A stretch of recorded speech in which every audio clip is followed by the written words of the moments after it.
अब बहन जी अपने विचार रखेगा अपने सामने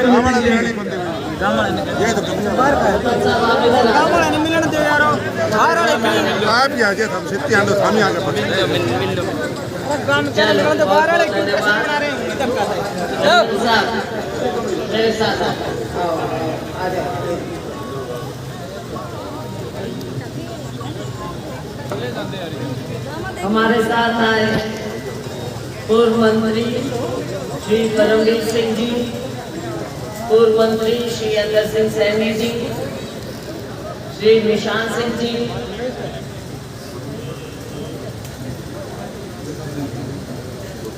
श्री जयपाल सिंह जी लाली, श्री बलदेव सिंह जी खलवी, श्री कृष्ण नांगली जी, श्री हरपाल बुदानिया जी, श्री रमेश दांगला जी, श्री बलदेव सिंह जी दंडीवाल, बाबा भोलेनाथ जी, श्री सुबे सिंह जी समैर, श्री बलबीर सिंह जी पल्ली,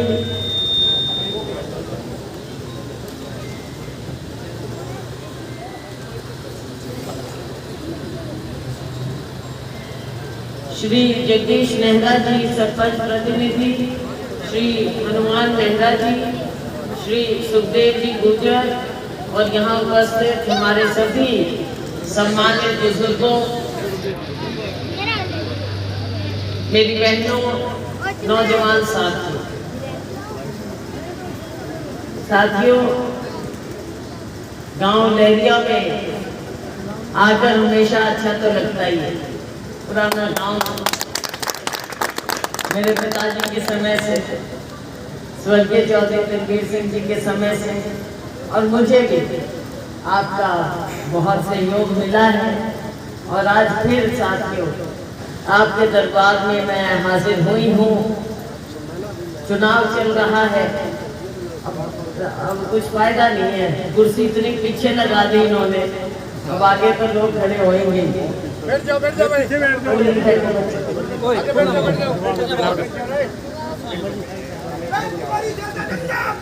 जिंदाबाद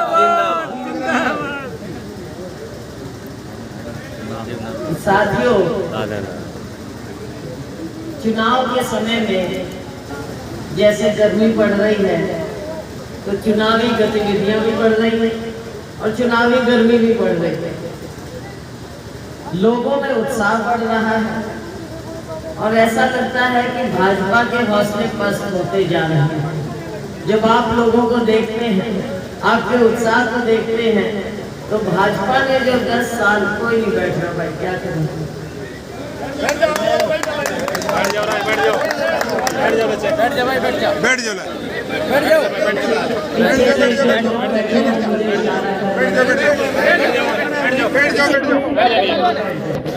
जाओ मोबाइल वाले, बैठ जाओ भाई, बैठ जाओ ना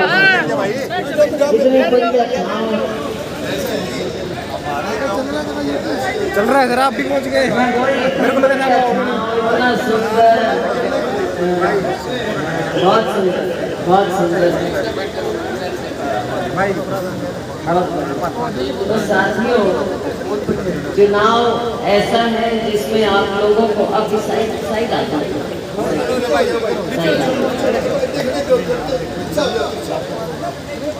तो साथियों, ये चुनाव ऐसा आया है जिसने, जहां भारतीय जनता पार्टी का अहंकार रहा, इनके नेताओं का अहंकार रहा, तो वो अहंकार अब आप खत्म करने वाले। अहंकारी राजा कभी भी प्रजा की भलाई नहीं कर सकता। और ये तो लोकतंत्र है, लोकतंत्र में किसी को भी अहंकार का अधिकार नहीं है। लोकतंत्र में केवल सेवा ही अधिकार है कि लोगों की सेवा करो। और जो लोग अपने आप को पहले मुख्य सेवक कहते थे, आज वो लोगों की सेवा भूल गए। गरीब की क्या ज़रूरत है, किसान की क्या ज़रूरत है, युवाओं की क्या ज़रूरत है, सबकी ज़रूरतों को भूलकर अपने 3-4 जो बड़े इनके अमीर साथी हैं, केवल उनका फायदा हो रहा है। अब चंद लोगों का फायदा हो और देश के अरब से ऊपर लोगों का आप फायदा सोचो ही नहीं, तो साथियों कभी ना कभी तो ऐसे अहंकार को खामियाजा भुगतना तो पड़ेगा। और कब तक ध्यान भटकाएंगे भाई? बेरोजगारी से ध्यान भटकाना, लोगों की गरीबी से ध्यान भटकाना, महंगाई से ध्यान भटकाना कब तक चलेगा? कि भाई मंदिर की बात कर दो, कभी बहनों की मंगलसूत्र की बात कर दो, कभी भगवान राम जी उनको ले आओ बीच में। तो भाई ऐसे तो लोकतंत्र चल नहीं सकता। 10 साल भाजपा को मौका मिला है, अब 10 साल का रिपोर्ट कार्ड देने की बजाय फिर इन चक्रों में फंस रहे हैं। और ऐसा लग रहा है जब इनके रोज के भाषण हम सुनते हैं कि कहीं ना कहीं बौखलाहट आ गई है।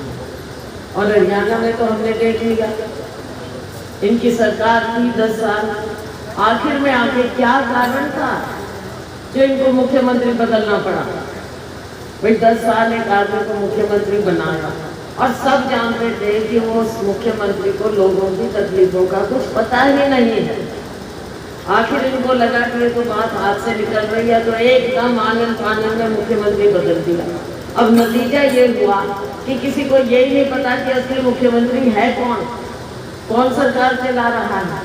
यहाँ तक कि अफसरों के ऊपर, प्रशासन के ऊपर भी किसकी पकड़ है ये भी नहीं पता।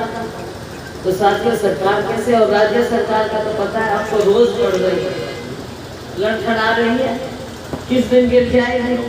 और वैसे भी गिरे ना गिरे 3-4 महीने बाद चुनाव आ ही जाने, राज्य के सरकार के चुनाव आ जाएंगे तो चंद दिन बाद आपने राज्य की सरकार भी चुननी। लेकिन शुरुआत आपको करनी पड़ेगी केंद्र से। जो ये मोदी जी ने जिस तरह से अब अपनी बात पलटनी शुरू की है, माननीय प्रधानमंत्री जी अपनी बात पर ही नहीं रह गए। अपने साथियों का, जिनको लाखों करोड़ों रुपए के उन्होंने फायदे पहुंचाए अपने 10 साल में, आज उनको कह रहे हैं कि ये तो कांग्रेस के लोग हैं। बताओ कौन मानेगा ऐसी बात? तो साथियों सबसे पहला हक लोकतंत्र में होता है गरीब का, किसान का। तभी हमारे देश की अर्थव्यवस्था की चक्री चलती है। शुरुआत आपसे है, और अगर किसान मजदूर का ध्यान नहीं होगा तो देश आगे नहीं बढ़ेगा। मेरी आप सबसे गुजारिश है कि 25 मई को चुनाव आ रहा है, आप बड़ा सोच समझ कर जाएंगे। हम वायदा जरूर करेंगे आपसे, हमारा वायदा है, और हमारा वायदा जुमलेबाजी नहीं होता। जुमलेबाजी भाजपा को मुबारक। हम वही कहते हैं जो कर सकते हैं, जो करना चाहते हैं, जो लोगों के लिए हम करेंगे। हमारी सरकार बनेगी केंद्र में तो हम किसानों को कर्जा भी माफ करेंगे और उनके MSP का कानूनी दर्जा भी देंगे। युवाओं के लिए हम पहली नौकरी पुख्ता करेंगे, पहली नौकरी पक्की करेंगे युवाओं के लिए, शिक्षित युवाओं के लिए। और साथियों रही बात गरीब की, सबसे पहला अधिकार तो गरीब का होना चाहिए। और गरीब तो किसी भी जाति का हो सकता है, चाहे वो दलित है, चाहे पिछड़ा है, सामान्य में भी गरीब होते हैं। तो हमारा वायदा है कि हमारी सरकार बनते हैं हम हर गरीब परिवार में एक महिला को हर साल 1 लाख रुपया देंगे, ताकि गरीबी नीचे से ही दूर हो, ऊपर से कोई पैसा नहीं दे। अमीर लोग अपना बाहर विदेशों में भेज देते हैं, गरीब के लिए कुछ नहीं आता। तो साथियों आपका ध्यान हम रखेंगे। जहाँ तक मेरी बात है, मैंने कहा मेरे पिताजी के समय से, मेरे समय से आप लोगों का बहुत प्यार मुझे मिला। और इस बार जब चुनाव आया तो यहाँ के लोगों ने कहा कि शैलजा को फिर से वापस भेजो सिरसा चुनाव लड़ने के लिए। अब आपने बुलाया तो मैं हाजिर हो गई आपके दरबार में।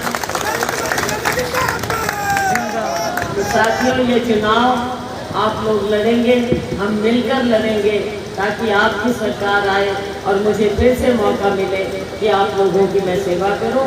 आपका बहुत बहुत धन्यवाद। हाथ के निशान वाला बटन सब दबाएंगे। सबको याद है ना? हाँ, शाबाश, बहुत धन्यवाद। जय हिंद।